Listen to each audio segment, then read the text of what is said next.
In July 1943, German submarines infested the Brazilian coast.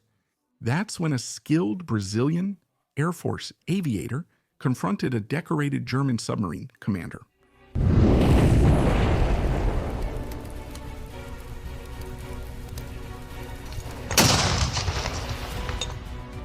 Despite the Allies' numerical and technological edge, in early 1943, the Battle of the Atlantic was showing clear signs that it favored the German Navy, threatening to strangle Britain once and for all.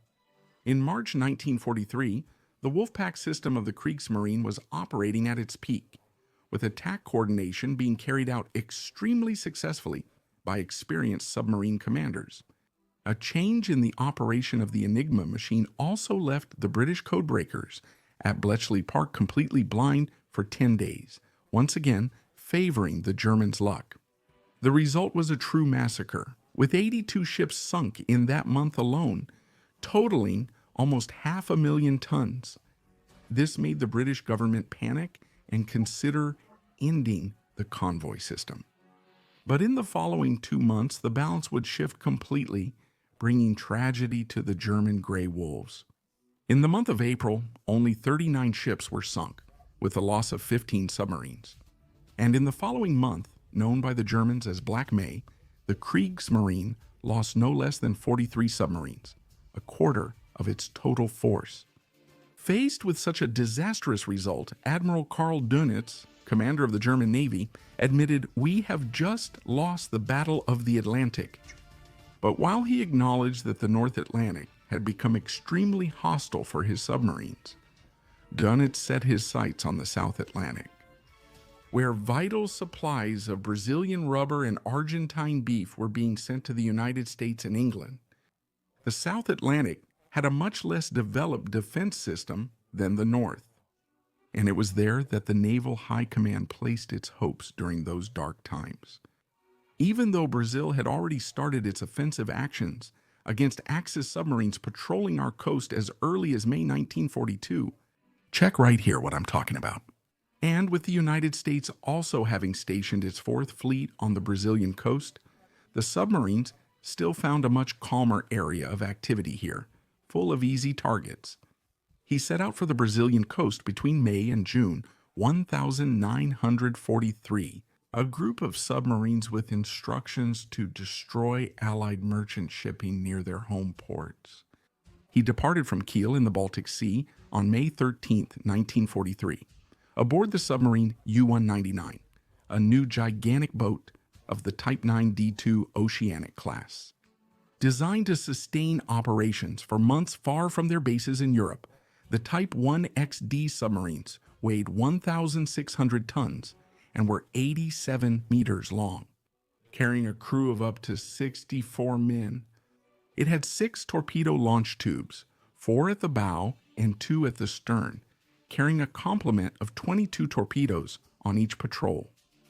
On its deck, it had a 105mm cannon, and a nasty surprise for Allied anti-submarine aircraft that attacked at low altitude, 2 20mm anti-aircraft cannons with a high rate of fire. The U-199 was built at the Bremen shipyards, with its keel laid in December or October 1941, and it was commissioned into the Kriegsmarine on November 28, 1942. Being placed under the care of a decorated commander, Captain Lieutenant Hans Werner Kraus. Kraus had joined the Kriegsmarine as a cadet in 1934, later serving aboard the cruiser Königsberg before transferring to the submarine force in October of 1939. After completing his training in January of 1940, he became the protege of the legendary Captain Ginter Prynne, commander of U-47, who had sunk the British battleship Royal Oak the previous year. Aboard U-47, as first officer, between March and October, Kraus took part in 5 patrols with the fearless Prynne, carrying out attack procedures that resulted in the sinking of 19 enemy ships. Leaving U-47 in November of 1940, Kraus received his own command, the new boat, a Type 7B U-83, on February 8, 1941. After 2 patrols in the Atlantic, Kraus was ordered to begin operating in the Mediterranean in support of the operations of the Italian Red Mare against British shipping that was carrying supplies to Malta and Egypt.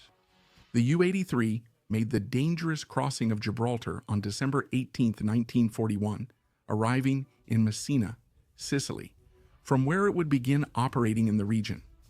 The clear waters of the Mediterranean were quite dangerous for Axis submarines, which, throughout the entire sea, were within range of British aircraft based in the region. Even so, in June 1942, Hans Werner Kraus took down 4 more enemy vessels. He was awarded the Knight's Cross of the Iron Cross on the 19th of that month. At the beginning of September, Kraus was called back to Germany, handing over command of the U-83 and heading to Bremen, where his talent was recognized when he was given command of the brand new U-199. After a period of training and calibration of the new submarine, Kraus received orders to head to the South Atlantic on May 13th. Preparing to counter a possible increase in Axis submarine presence off the Brazilian coast, the Americans had transferred Squadron VP-74 to Natal back in December 1942, equipped with the Martin patrol bomber Martin Mariner, a twin-engine naval bomber. In April 1943, the squadron was moved to the Aratu Naval Base near Salvador in Bahia, and from there it began attacking submarines operating in the area, sinking the U-128 with bombs on May 17th. While they were in Aratu, the Americans also offered maritime patrol flight training to a group of new and enthusiastic pilots from the Brazilian Air Force, and among them was a 23-year-old young man named Alberto Martins Torres. The son of a pair of diplomats, Torres spent his childhood in Germany and Turkey, finishing high school in Brazil, and as his parents wished, he intended to become a diplomat. Fluent in 6 languages, he was studying law in Rio de Janeiro in 1941 when President Getulio Vargas merged the Army and Navy Air Forces, creating the Brazilian Air Force. Even though it was neutral, given the emergency of the World War, Brazil needed to increase its number of military pilots, and taking advantage of the opportunities created by the new closeness with the United States, it immediately issued a call for civilian volunteers. One of the first volunteers was actually Alberto Martins Torres, who upon seeing the announcement had no doubts and left law school. Sent to the United States in December of that year, Torres was trained in Randolphville, Texas, and was finally declared a military pilot in October of 1942. He then returned to Rio de Janeiro to complete his reserve officer preparatory course, while also serving in the 1st Patrol Group based at Santos Dumont Airport, which used the twin-engine Lockheed A-28 Hudson and the Consolidated Patrol Bomber Consolidated 5 Catalina seaplane. After also completing his operational training with the American squadron in Bahia, Torres became qualified to command patrol missions and air cover for convoys. But at that moment, he had little idea of the historic role he would come to play. While Torres was completing his training, Kraus approached the Brazilian coast, passing between Fernando de Noronha and the Rocas Atoll, off the coast of Natal. At that point, the submarine was spotted on the surface by an American Hudson, but there was no combat because the aircraft was unarmed. However, the alarm was sounded along the entire Brazilian coast, signaling the presence of another German submarine in the area, ushering in a period of intense activity. As hadn't been seen since the previous year, there had been no sinkings of Brazilian ships since March, but at the beginning of July, U-590 under Lieutenant Werner Krier and U-513 under Captain Friedrich Guggenberger sank Brazilian vessels near the coast, and the fear of a new maritime massacre alarmed the Brazilian authorities. Arriving at its operational area off the coast of São Paulo, the U-199 silently observed the navigation, searching for targets by surfacing at night and remaining at a depth of 20 meters, accessible to the periscope during the day. After days of fruitless searching, Kraus went to the Santa Catarina coast, where Guggenberger's U-513 would later be sunk, but soon returned to Rio de Janeiro. It was there that, at 9 p.m. on July 3rd, The U-199 was sailing on the surface when it was suddenly spotted by the powerful searchlight of a mariner from Patrol Squadron 74, piloted by Lieutenant Harold Carey. Caught by surprise, the Germans quickly responded with the Convess's anti-aircraft guns, fatally hitting the American seaplane, which exploded in a violent crash into the ocean. On July 22nd, the submarine spotted the small Brazilian fishing boat Shangri-La on the surface, and suspecting it could report its position, the U-199 sank it with 105mm cannon fire, killing all 10 crew members. 2 days later, off the coast of São Paulo, Kraus spotted the English freighter Renzada of 4,160 tons.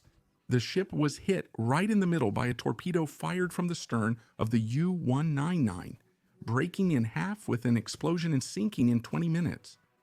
After this resounding success, Kraus ordered a retreat to the east, escaping the coastal defenses of Brazil until the situation calmed down. Only on the 29th did he order a return to territorial waters. The captain had received information by radio from the German spy network in Rio de Janeiro that a large convoy would leave Guanabara Bay for the United States. Kraus decided to attack the convoy, even though it meant entering the most heavily patrolled area of the Brazilian coast. At dawn on Saturday, July 31, 1943, a newly acquired patrol bomber Consolidated 5 Catalina of the Brazilian Air Force prepared to take off from Rio de Janeiro, piloted by Cadet Alberto Martins Torres. In the co-pilot seat was Lieutenant José Carlos de Miranda Correa, another of the promising Brazilian aviators of that time. With sunrise to his left, Torres and Miranda took off with their full complement of ammunition in the machine guns and 4 depth charges of 150 kilos each. After takeoff, Torres lay in the fuselage bunk, leaving Miranda at the controls to fly the Catalina to the patrol area over Cabo Frio. At the same time, the U-199 was spotted on the surface, 100 kilometers off the coast of Rio de Janeiro, by an American mariner and a Brazilian Lockheed Hudson, which was on patrol, piloted by Lieutenant Sergio Schnur, who instantly reported the enemy's position to command. The American aircraft began the attack on the submarine, but missed with its bombs, giving the Brazilian bomber an opportunity to attack. Schnur then made a turn, positioning the Hudson to attack the German boat, which by this time was already aiming its anti-aircraft guns at the aircraft. 2 bombs dropped by the Hudson fell near the U-199, but did not score a direct hit. Not satisfied, Schnur made a second pass over the enemy, opening fire with his machine guns and seriously wounding the sailors who were operating the anti-aircraft guns. He then returned to Rio de Janeiro, shortly after Schnur's message reached the base. The patrol commander, Major José Carl Filho, immediately dispatched Torres's Catalina, ordering an immediate course change toward the German submarine. With the alert, Torres took command of the Catalina again, receiving the communication in writing. Enemy submarine activity, coordinates such and such. Miranda marked the chart and set the course. I put the plane on autopilot and on the indicated course in forced cruise mode with 2,350 revolutions per minute and 35 inches of manifold pressure. It was approximately 8:35 in the morning. Advancing on the enemy, Brazilian gunners fired test bursts from their .50 caliber machine guns, and they set the depth charge intervalometer to release the explosives at intervals of 20 meters between each charge. After the first drop, if executed well, the attack would cause the charges to explode at 7 meters depth, a fatal range for a submarine on the surface or in shallow dive. Arriving at the designated area just a few minutes after 9 in the morning, and with the sun favorably at their backs, Torres and Miranda spotted the black silhouette of the German submarine, perfectly aligned on an east-west course over the ocean, followed by a long trail of white foam. At 600 meters of altitude and filled with adrenaline, Torres began a shallow dive to attack, with the attentive Lieutenant Miranda at his side, hands on the bomb release controls.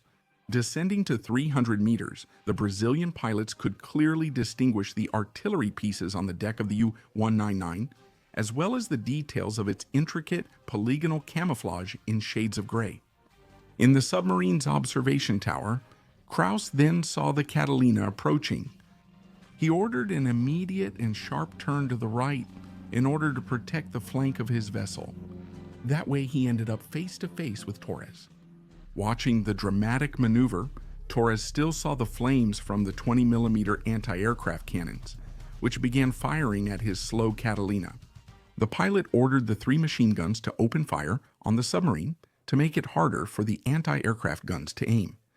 And at just 100 meters of altitude, in perfect alignment with the boat below, Miranda Correa dropped the bombs right as they passed overhead. The first bomb fell near the bow, a second at midship, and the third next to the stern, creating 3 large circles of white foam in the water. A perfect drop. As the charges sank, Torres lowered the plane to 50 meters, skimming the waves to avoid anti-aircraft fire, and made a sharp right turn.